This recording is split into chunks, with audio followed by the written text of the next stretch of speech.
မင်္ဂလာပါစီကားတွေကရှားလာတော့မှာလားစီရဲ့နောက်ဆိုပိုရှားတော့မှာလားနော်ဒါကတော့ကျွန်တော် locally ဖြစ်နေတဲ့ပြဿနာမဟုတ်ဘူးเนาะ globally ပေါ့နိုင်ငံတကာမှာလည်းဖြစ်နေတဲ့ပြဿနာဖြစ်တယ်အဲ့တော့စီတွေကကျွန်တော်တို့ဒါစီထုတ်လုပ်တဲ့နိုင်ငံတွေမှာပြည်ပခါတွေဖြစ်တယ်အဲ့တော့စီဝဲရခတ်တယ်သူတို့စီကစီရောက်မှကျွန်တော်တို့သုံးရတယ်ဆိုတဲ့အနေအထားဖြစ်တာပေါ့နော်အဲ့ခါကျသူတို့စီကစွမ်းရည်ကိုကျွန်တော်တို့ကစွမ်းရည်ရမှရည်တည်နိုင်မယ်ဆိုတဲ့အနေအထားဖြစ်တယ်ဥပမာကျွန်တော်နိုင်ငံသုံးခုနဲ့ရှင်ပြောရရင်တရုတ်ရဲ့အမေရိကန်ဂျပန်ရဲ့ပေါ့နော်ဒါကားနည်းပညာမှာလည်းသူထိပ်တန်းရှိရပေါ့နော်အဲ့တရုတ်ကတော့ခုဆိုရင် EV က55%လောက်ထိ EV တွေဖြစ်နေပြီ2025 data အရပေါ့နော်အဲ့တော့အမေရိကန်ကတော့10%လောက်ပဲ EV ဖြစ်တယ်ဂျပန်ကတော့3%လောက်ပဲ EV ဖြစ်တယ်ဘာကြောင့်တော့ဆိုတော့ဂျပန်ကနေစပြောမှာပေါ့နော်ဂျပန်ကကျွန်တော်တို့ဒါ engine ပေါ့နော် engine ဘိုင်းဆိုင်ရာမှာသူကengine ကိုတိတိကျကျနဲ့ကောင်းအောင်ဝင်ပေါ့နဲ့ engine ကိုတိဆောက်တတ်တယ်ဂျပန် engine အရန်ကောင်းတယ်ပေါ့နော်အဲ့ခါကျသူကအားသာတဲ့အတွက် engine ကိုပဲအဓိကအားထားတယ်သူ EV ကိုလုံးဝမသွားသေးဘူး hybrid တွေကိုတော့သွားတယ် hybrid ဆိုရင်တော့သူက30%လောက်ရှိတယ်hybrid ထုတ်တာဆိုကြာပြီပေါ့နော်ကျွန်တော်တို့ဒါအရင် insight တို့civic တို့က2006 2009လောက်ကလည်း hybrid ကားတွေတောက်လျှောက်ထုတ်လာပေါ့နော်ခုလည်း hybrid တွေကိုပဲဒါပေးတယ်30%က hybrid ကားတွေဖြစ်တယ်အဲ့တော့ EV စစ်တွေကတော့3%လောက်ပဲရှိတယ်သူက engine နဲ့ဘက်ထရီနဲ့တွဲရက်ကိုပဲအားပေးတဲ့သဘောပေါ့နော်တရုတ်ကတော့သူတော့ engine သိပ်မနိုင်ဘူးမနိုင်တော့တရုတ်မှာလည်းတချို့ကားတွေဆိုလို့ရှိရင်ဒါဂျပန် engine တွေသုံးရတာရှိတယ်အဲ့ဒါ engine ပညာမှာတော့ဂျပန်မမီ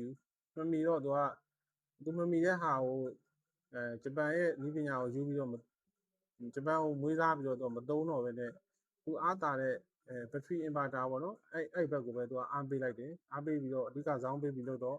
့ဘက်ထရီတွေကလည်းတိကျပေါ့နဲ့ဟိုအရန် range တွေ capacity တွေအရန်ကောင်းတဲ့ဘက်ထရီတွေဖြစ်လာတယ်နော်အဲ့ခါကျတော့ဘက်ထရီကားတွေ EV တွေပဲအားပေးတယ်ပေါ့နော်နောက်တစ်ခုကစီဝယ်ရတာခက်တယ်သူ့မှာလည်းစီကိုဒါအမေရိကန်ဒေါ်လာနဲ့သတ်မှတ်ထားတဲ့အနေထားမှာဘက်ထရီဘိုက်ကိုပဲသူဦးစားပေးတယ်ပေါ့နော်ဘက်ထရီဘက်ကိုဦးစားပေးတဲ့သဘောရှိတယ်အမေရိကန်ကကျတော့အမေရိကန်မှာဘာလို့ EV က10%ပဲသုံးလဲဆိုတော့အမေရိကန်မှာတော့ကားတွေကိုဒီက performance ကိုအဓိကထားတယ် truck ဆိုရင်လည်းအရင်အကြီးတွေ heavy တွေအဲ့လိုသုံးတယ်အဲ့လိုမျိုး performance ကောင်းတဲ့ကားမျိုးကို EV ထုတ်ဖို့မလွယ်ဘူး။ဘာကြောင့်ဆိုတော့အဲ့လိုကားကို EV ထုတ်မယ်ဆိုဘက်ထရီကအရန်လေးမယ်။အရန်လေးပြီးကားကြီးကဘက်ထရီ weight နဲ့ကို heavy ဖြစ်နေမှာ။အဲ့ကြောင့်စီကားကိုပဲသုံးတယ်။စီကားကတော့ performance တိကျနဲ့ performance torch တွေရန်ထွက်တယ်ရန်ကောင်းတယ်ပေါ့နော်။အဲ့တော့ power ကြီးရတယ်သုံးတဲ့အတွက်အမေရိကန်ဘက်ထရီ EV စားလို့ခက်သေးတယ်။တရုတ်ကတော့ခုနပြောတဲ့ဓာတ်ဆီချို့ချခြင်းတာလောင်စာဆီချို့ချခြင်းတာရော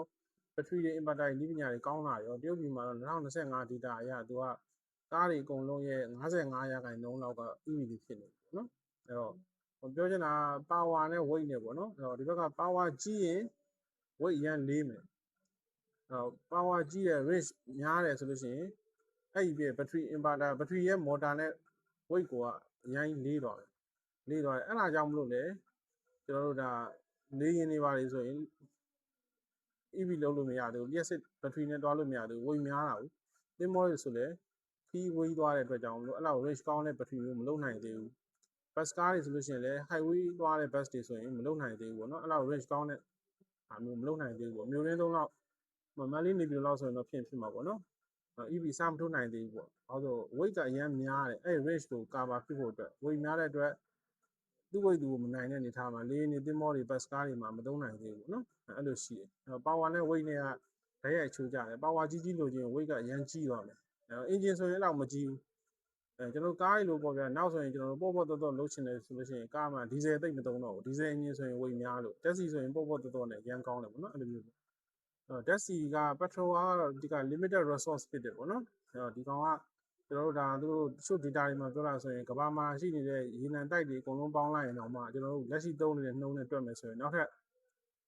15နှစ်လောက်ပဲသုံးလို့ရမယ်2040လောက်ဆိုရင်ဒီရေနံတိုက်တွေကုန်ပြီပေါ့အဲ့တော့ရေနံစွမ်းအင်စာဘာစွမ်းအင်ပြောင်းသုံးမလဲဆိုတဲ့ပြဿနာတွေရှိတယ်ဒါပေမဲ့အဲ့ဒါအတိအကျတော့မဟုတ်ဘူးပေါ့နော်အဲ့လိုမျိုးတွေရှိတဲ့ခါကျတော့ limited resource ဖြစ်တယ်ပေါ့ပြောချင်တာကဒါကုန်သွားနိုင်တဲ့ရင်းမြစ်တွေဖြစ်တယ်အဲ့တော့ခုန EV ကလျှက်စစ်ကတော့ electricity plus battery ပေါ့နော်လျှက်စစ်နဲ့ battery နဲ့ပေါင်းတာကတော့အဲ့နည်းပညာသာကောင်းနေမယ်ဆိုရင်လေကနေလည်းထုတ်လို့ရတယ်ရေကနေလည်းထုတ်လို့ရတယ်နေအောင်ခြည်ကနေလည်းထုတ်လို့ရတယ်နျူကလ িয়ার တွေနဲ့သဘာဝဓာတ်ငွေ့တွေမျိုးစုံကနေပြီးတော့လျှက်စစ်ထုတ်လို့ရတယ်အဲ့ခါကျတော့လျှက်စစ်ကတော့ limited resource လို့ပြောလို့မရဘူးပေါ့နော်နာ air ကနေထုတ်မယ် water ကနေထုတ်မယ် hydro power တွေရှိမယ်နော်နောက်တစ်ခုကဒီနေအောင်ကျဲနေထုတ်မယ်ပေါ့နော်solar power တွေရှိမယ်အဲ့လိုမျိုးတွေကြောင့်မလို့သူကပိုးပြီးအသုံးတဲ့လာတယ်အသုံးတွင်လာတယ်ရေရှည်အတွက်ပိုးကောင်းလာမယ်ဆိုတဲ့အနေအထားရှိတယ်ဘယ်လိုပြောမလဲရှားပါမှုကို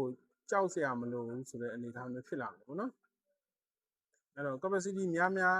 weight ပေါ်နဲ့ cost နဲ့ battery နည်းပညာတွေမြင့်လာတဲ့အမျှ capacity က range ကအများများမယ် weight ကလည်းပေါ့လေး battery ကြီးမလို့ battery သေးသေးလေးနဲ့cost ပေါ့ကုန်ကြသေးကလည်းအရန်ကိုဈေးပေါ်တယ်ဆိုရင်ဟာမျိုးဖြစ်လာရင်ဖြစ်လာမယ်ပေါ့နော်ဖြစ်လာလို့ရှိရင်တော့ခုနပြောတဲ့သင်္ဘောတွေလေယာဉ်တွေပါဖြစ်လာနိုင်တယ်လောင်စာစီဓာတ်ဆီလောင်စာကိုမသုံးမနဲ့ပေါ့နော်ရေနံလောင်စာကိုမသုံးမနဲ့ဖြစ်လာနိုင်တယ်ပေါ့နော်နောက်ကရေနံကကျွန်တော်တို့ဒါကာဗွန်ပေါ့နော်ကာဗွန်ဖြစ်တဲ့အတွက်သူကလောင်သုံးလိုက်ရင်စွမ်းရည်ဖြစ်ပြောင်းလိုက်တဲ့အချိန်မှာလောင်ကျွမ်းသွားတဲ့အချိန်မှာသူကကာဗွန်ဒိုင်အောက်ဆိုက်ဖြစ်သွားတယ်ဓာတ်ငွေ့ဖြစ်သွားတယ်အဲကာဗွန်ဒိုင်အောက်ဆိုက်ကပြန်သုံးလို့မရဘူး renewable မဟုတ်ဘူးပေါ့နော်ပြန်သုံးလို့မရဘူးအဲ့အတွက်အဆုံးသတ်သွားတယ်ပေါ့နော်အဲ့လိုမဟုတ်ဒါ battery ဆိုရင်ကြတော့ battery ထဲမှာပါနေတဲ့ metal တွေပေါ့နော် rare တွေပေါ့နော်အဲ့တော့ lithium တို့